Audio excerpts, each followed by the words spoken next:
Eymen, bu geceyi ormanda geçireceğiz, çadırda. Evet. İyi bir gece olacak. Korkmayalım, kurtlar bizi falan gelirse korkmazsın değil mi? Ben çok korkarım kurtlardan ha.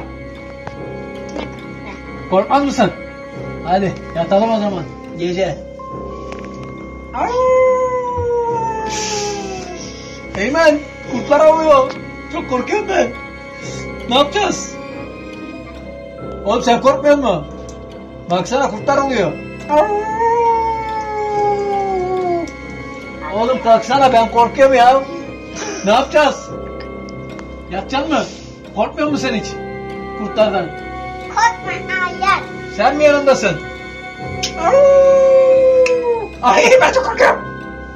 Korkarsana oğlum beni. Sarılırım. Sarılayım mı? Sarılırım. Ama olur mu yolunda? Eymen! Ne yapacağız orada? Çok korkuyorum ben. Gel bak. Oğlum kurtarsana beni. Ateş yaksak gider mi kurtlar acaba? Gider. Tamam, o zaman bir ateş yakalım. Yanında. Tamam.